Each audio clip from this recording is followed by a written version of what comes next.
same group. So thank you so much for being here. Wow, what a great welcome to see you. And thanks for being a part of what we are today. Today we're talking about this new series, just a couple weeks, and it's called Initiate Launch. And really what I want you to, if you hear everything I say today, I'm going to tell you what I'm going to say, and then I'm going to say it, and then I'm going to tell you what I said. That's preaching. Anyways, here's the theme. Slow down. Hear him. This is the first weekend of the year. And what do you think the message, if Christ were to come to you and to me individually and whisper in our ear this year, I wonder what he would say to us that he would like to see us do this year. So let me give you some suggestions. You think Jesus would come and whisper to me and say, Larry, you need to cut back on carbs. You need to lose some weight. Or Larry, you need to exercise more. You know, I took the exercise challenge from my cousin up in Tallahassee. And it's on the first day of the month, you do 1 push-up, 1 sit-up. On the second day, you do 2. On the third day, you do 3. So I'm in that posture. My goal is to double that every day. So I'm up to a lot of push-ups and sit-ups already. But the thing, do you think that's what I think Jesus wants me to do for my life this year? How about this? Read more books, Larry. I go, Lord, you know, I've read thousands. Is that what he would whisper? I know. Larry, you need to stop smoking. Well, that's easy. You need to cut back on drinking. That could be easy. So what is he going to whisper to you? I tried to find things that might be part of your resolutions. Do you really think that God wants to whisper any of those things in your ear? And with that, let's look at a story from Mark chapter 6. Immediately, Jesus made his disciples get into the boat and go on ahead of him to Bethsaida, while he dismissed the crowd. And after leaving them, they were in the boat, he went up on the mountainside to pray. Later that night, the boat was in the middle of the lake, and he was alone on land. He saw the disciples straining at the oars because the wind was against them. Shortly before dawn, he went out to them, walking on the lake. He was about to pass by them. When they saw him walking on the lake, they thought he was a ghost. They cried out because they all saw him, and they were terrified. Immediately he spoke to them and said, "Take courage, it is I, don't be afraid." Then he climbed into the boat with them, and the wind died down. They were completely amazed, for they had not understood about the 5 loaves. Their hearts were hardened. When they had crossed over, they landed at Gennesaret and anchored there. As soon as they got out of the boat, people recognized Jesus. And they ran throughout that whole region and carried the sick on mats to wherever they heard that he was. And wherever he went, into the villages, towns, or countryside, they placed the sick in the marketplaces. They begged him to let them touch even the edge of his cloak, and all who touched it were healed. Now that's an interesting story for the first of the year. But I think when we look at this story, you can see some principles in life that I think will help us as we listen for the whisper of Jesus into our life. You know, as we live in this world, we live in a very fast world. It seems to be getting faster. We hate to wait.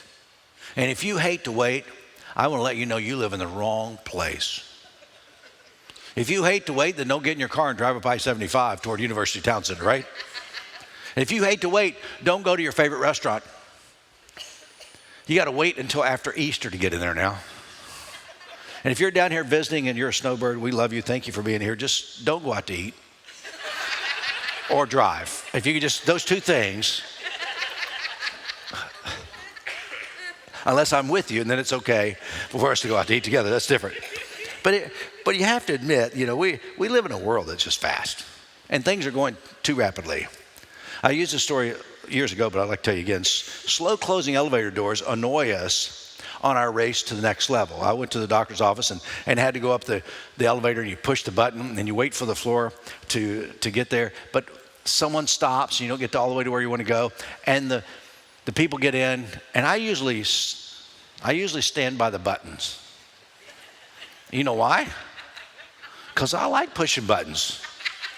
My goal in life is to find out whatever button it is that bothers you and push it. That's kind of the way it is. But you get on the elevator, I'm the guy that pushes the closed door button, right? You got to have one of those. What floor? 7, okay. I could have been one of those elevator guys. Who knows, another life. But you have to admit it, we probably have all pushed that closed door button. We pushed it when we're feeling anxious, when we're strained, we're in a hurry, we were impatient. And how long, though, do you know it takes, the average time between someone exits an elevator and the door closes, according to Otis Elevator, 2 to 4 seconds. It seems like eternity. Often, the closed door button is worn off on elevators. Did you know that? It's the first button to go. Why? It's the one everybody pushes. And as we initiate launch in a new year, Jesus does not tell us to push the door close button on the elevators. But in our culture of hurry, Jesus gives an example how to quiet down and rest for a while. It has been observed that the closed door button on elevators that we keep pushing, one of the statistics that I found is that it is a common practice among building managers to disable that button. That really frustrated me when I read that. I go, that's ridiculous. So I'm pushing it and it really is not doing it. It just makes me feel better. It's placebo effect. I've been to Israel many times. They consider it a lot of work to push a button in the elevator in Israel. And on the Sabbath, the Shabbat, you go to a Shabbat elevator because you cannot work on the Sabbath and pushing an elevator button is work. So the Shabbat elevator, if you're on the 8th floor, you get in the elevator, you don't push the buttons because it doesn't matter. It stops at every floor and lets people on or off. It doesn't matter if anybody's getting up. It's the most inefficient system, but it honors the fact that we don't work on the Sabbath. Jesus, it seems, understands that faster can actually be slower. I think he understands some of the cliches. Haste often makes waste. Stress is a mess, and less is more. In our ever-accelerating, fast, and fluid world, Jesus suggests, come away to a quiet place, all by yourself, and rest for a while. See, rest is simply not a lifestyle option. It's critical, especially for Christ's followers in a 21st century, high-speed, ramped-up world. We need to get back to the old English word. The English word meaning of speed, when they'd say Godspeed, it really wasn't about velocity, but it was about success and prosperity. When someone said Godspeed, what they really meant was not that God help you to hurry along, but it means God grant you a successful and prosperous journey. See, I want to give you 3 suggestions for a better year. They're in your notes. You can fill in the blank if you like. But I want you to have a takeaway today. And here's 3 things I think it'll help you. Here's the first one. It is important that we receive enough rest. Repeatedly, you see Jesus pulling away from the crowd to rest. And here he sends his disciples to rest. Years ago, I had a cousin who was going through a hard time. He'd bought a company. And a company where he had a half dozen employees. And the company was supposed to be sold to the manager of the company, and the owner decided not to sell it to the manager because he didn't have the money, so he sold it to my cousin. My cousin moved from Homestead, Florida, up near Tallahassee, and the first day he walked in to take over his new business, everyone quit. They were being loyal to the former manager.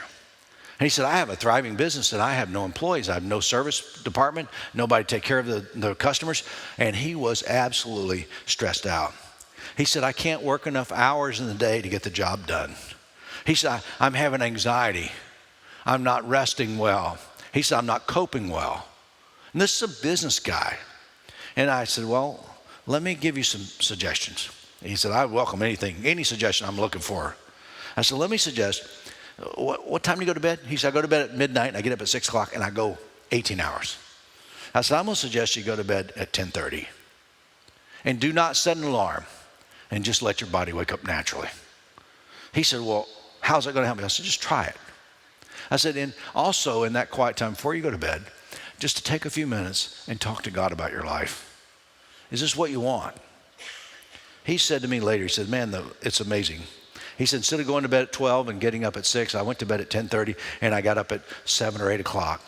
I didn't have as many hours to work in the day, he said, but something happened and my stress level went way down.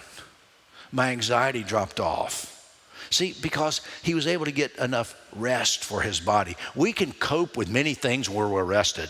And this whole Christmas season that we've gone through, I've been saying this to you over the last few weeks. If you just take some time and prioritize your life in the morning, it makes a difference in how you live your day.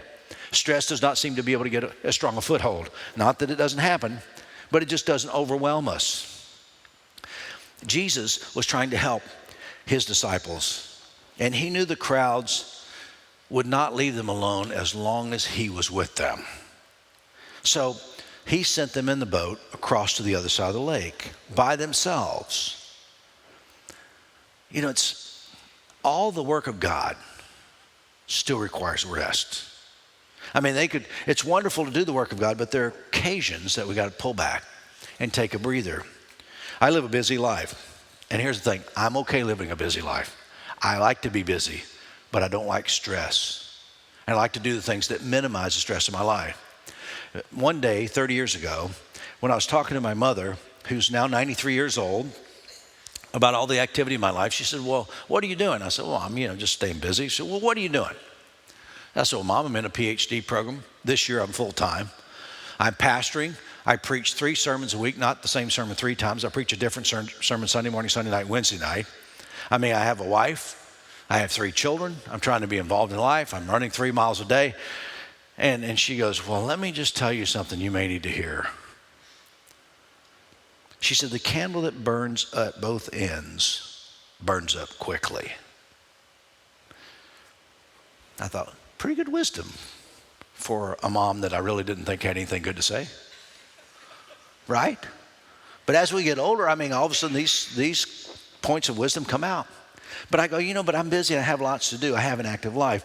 Jesus also had an active life. People followed him around, but he took time to rest. So here's my suggestion. Quit pushing the elevator button so repeatedly. Take a deep breath in your life and listen. Number 2. When we feel the pressure from others, slip away and reflect. And I love this story because it refers to the feeding of the 5,000. In John chapter 6, Jesus had just fed 5,000 with 5 loaves and 2 fish. And in this passage, what I want to point out is how he set his agenda, and he avoided other people setting his agenda. Listen to these verses. After the people saw the sign Jesus performed, this is the feeding of the 5,000, they said, surely this is the prophet who is coming to the world. And Jesus, knowing that they intended to make him king by force, withdrew again to the mountain by himself. See, John gives us a hint that they were planning on setting in motion the things that would have taken Jesus out of his agenda for his life into their agenda for his life. And Jesus was unwilling to let others set his agenda or his priority in his life. He was unwilling to let them force him to be a king. See, I think too often we let other people force our agenda. For example, I've heard this, you'd make a good preacher. That's what a grandmother says. So a guy goes into ministry because his grandma says you'd be a good preacher. Probably not the best motivation. Or you'd be a great teacher because someone says that. Is that why you teach? Too often our passion life is bypassed because we find it easier to trust others than to trust the inner voice that directs our lives. I'll give you an example. A friend of mine, David, went to 4 years of college in Illinois, and I was in Kansas City during his seminary days, and he and I were in the same class. And he went through 4 years and got his Master of Divinity from seminary. And I saw him a year or 2 later at some reunion. I said, well, where you pastoring? So I'm not pastoring. I said, you're not? He said, no. I said, well, you went through 4 years of college and 4 years of seminary and you're not pastoring? What are you doing? He said, in my seminary years, I had to work. And even though I went to seminary, I had this job. And the company, when they found out I was graduating, they offered me a promotion and gave me a job. And I realized I really liked this company and I really liked this job. And I began to realize I'd been talked into going into ministry, and I'd spent all these years in preparation for a career that I really never wanted. Wow. Wow, Dave. And here's what I want to say, though. But thank you, Dave, for following your heart. Not everybody's called to do what they do. Some of us are and some of us are not. But I am convinced that a quiet time with God on a daily basis is essential for maintaining a spiritual balance in life. I am convinced that some kind of quiet time every day is essential for reduced stress and greater mental health. You've heard the expression, you can't see the forest for the trees. I mean, it's admission that we get caught up in the daily minutia, or maybe we're putting out fires all the time, and we finally get years down the road and we go, wow, I don't know what happened, but I lost something. And I think that when you take a few moments, and reflect, it changes who you are. See, there are many ways to live our lives. There are many attitudes we can have. So here's my challenge for you. I want you to have the attitude of Christ in your life. The attitude of living for God can only come when we spend time with Him. In 1974, I was living in St. Petersburg, Florida. I was a high school senior, and I was chosen from a group of about 50, 60 churches to go represent the district to some big youth conference in Switzerland. It's a high honor. They gave you but I had to pay my own way. So it's kind of one of those, self-paid trips for a grand prize or whatever. But I got to go to Switzerland, which is a great thing. Becky also got to go from Southern Florida. Even though we didn't know each other, we both were in Switzerland at the same time with a couple thousand kids. I met people that was on her group, her maid of honor in our wedding. I met her in Switzerland on this trip. It's irony. But here's one of the things I remember. When I was sitting there as a 17-year-old, graduated from high school, I looked out and 2,000 kids, and you kind of look through a valley onto the hill on the other side. Beautiful Switzerland. And we're on this rooftop platform-like auditorium that's built on the top of the roof. And they sent us out to go take your pencil and paper and go spend a time talking to God. I remember taking my paper and walking up into the hills and seeing people all over and finding my own place and resolving in my heart that I'm going to school to be a pastor. That's my life calling. And God, I'll serve you every day of my life. And also, I had this idea that if you shut your eyes and open them, it's like a lens of a camera. And I looked out and I'd go, click, click, click, click. I want these pictures to always be in my mind. And someday, I want to come back to the same spot, and see what God has done. When 2016, 42 years after that, Becky and I were on a trip, and we rented a car. We drove down to that little southern Switzerland, Fisch is the name of the country, right in the mountains. And I went to that, we found the youth hostel where this conference center was. I went up on the roof where we'd stood 42 years before, and I looked out over there. In the lens of my life, I began to remember those pictures. And I remember seeing myself in a point of reflection, in a point of steering my life, and how it's changed who I am and who I want to be. And I made a new resolve. God, I may never be back here, but I want to make sure I take the message. Those moments of reflection are so important. Say, prayer, quiet time, is often more than 5 minutes a day, but I would suggest to you, but even 5 minutes of reflection can change your day. It keeps me on track. It helps me have a greater mentality of love and forgiveness. A quiet time reminds us that every moment of every day we're in the presence of Christ. He is with us. We just need to pause at some point in your day and realize it. A few minutes ago, I walked up to the back room, and I realized I didn't have the sermon, the notes that you had for the announcements, so I walked all the way back to get a set of those notes. And as I walked from this door to that door, no one's outside. And I'm going to say, God, this is a great day. It's a great day to initiate something new in our lives. And it's not that I want you to lose weight or exercise more or do push-ups or sit-ups, but I would like for you to consider taking a few moments of every day and reflecting on your life and seeing where you're going. See, I think that's important. Even 5 minutes, 3 minutes. Start with 1 minute a day, 2 minutes on the second, 3 minutes on the third, whatever it takes. And you don't have to spend a lot of time, but if you don't spend any time, you'll find your life will soon be out of balance, which leads me to the last thought of the day. In the storms of life, invite Jesus into our boat. Immediately he spoke to them. He climbed into the boat, and the wind died down. A friend of mine, whose name was Bill, years ago, was extremely successful in business.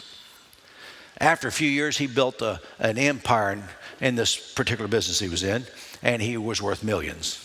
He sold his business, and when he sold his business, he enjoyed affluence. He had an affair, he left his wife, he left his kids, and his whole family just went into this huge dishevel. I talked to him later because he's a friend of mine.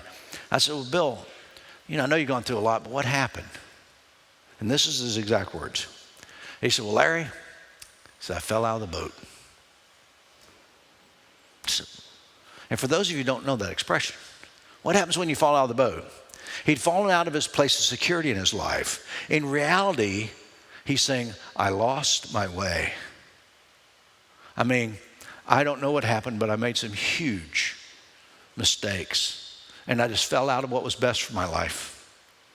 So notice the circumstance of the disciples. They were in the boat fighting a headwind. They see Jesus walking on the water. They're terrified.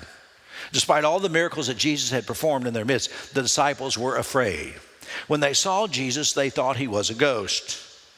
A ghost at night in that culture meant danger is ahead.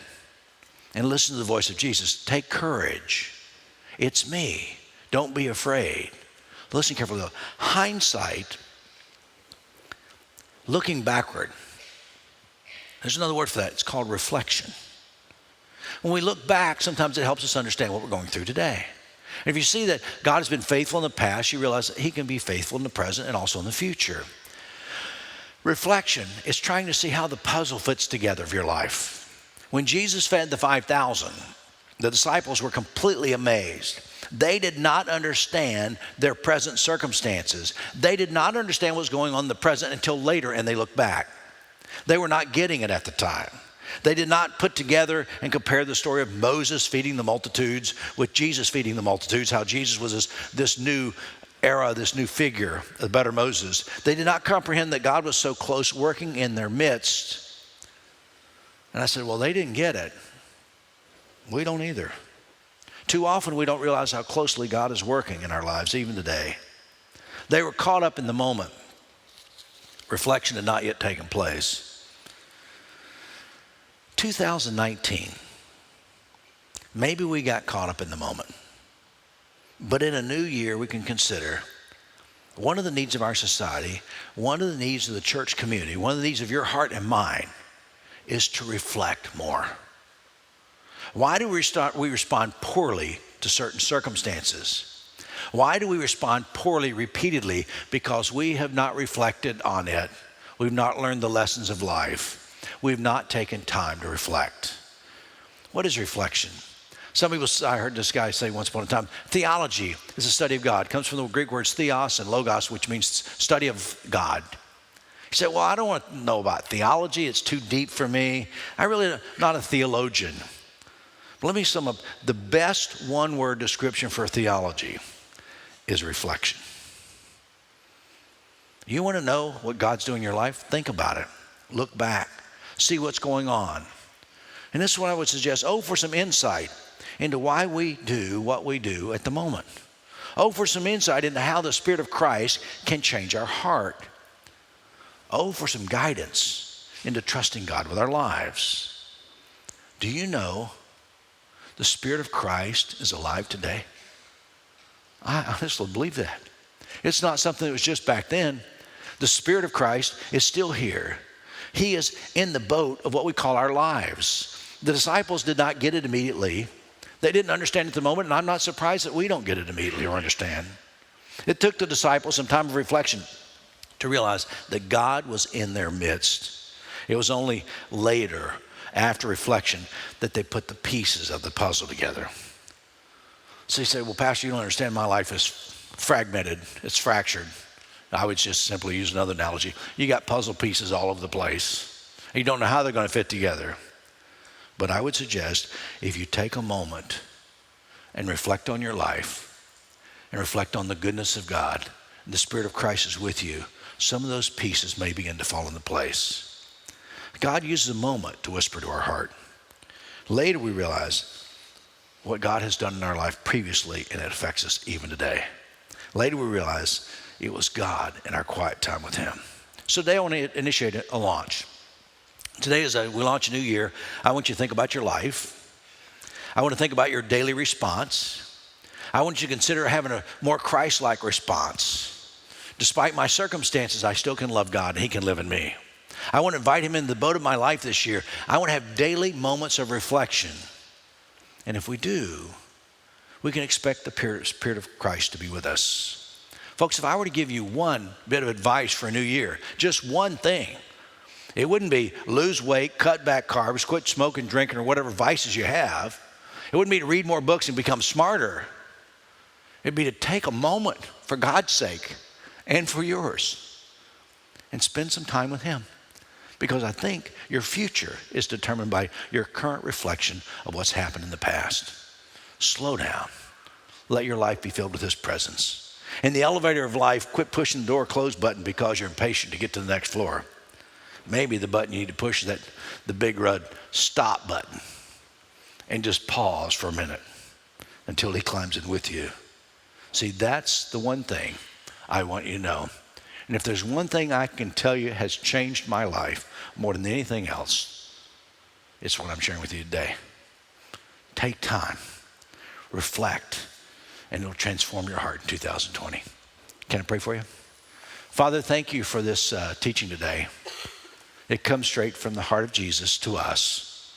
And through 2,000 years, it's been a message that we need to hear. To slow down, listen, live your life in the ebbs and flows of the tide of the Spirit. But Father, my prayer for my community, my family today, is that they'd be so in touch with you that every day they'd sense your presence. Every day the decisions they make would be because the priority in their life has been directed by you.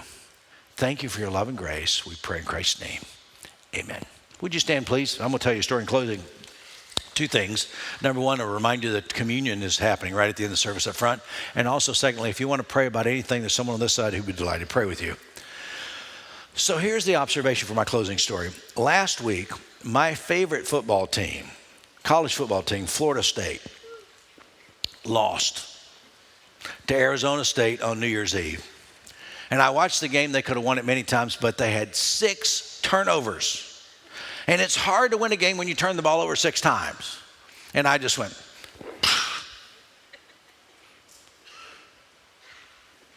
as frustrated as I am, it's still better than being a Gator. Fair enough. All right. Now I just crossed the line. I'm just kidding. I had a daughter born in Gainesville. I have to be very careful. So as I closed out this year, I had this on my phone. I have voicemails from people that have been friends of mine who are gone. They're deceased. 2014, Paul Short's last 2 phone messages are still on my phone. At the end of the year, I pulled those up and I listened to what Paul had to say. He was an engineer, a good friend of mine. Dan Dixon was an electrician who was part of our community. I skydived with Dan a few times and he passed away with cancer.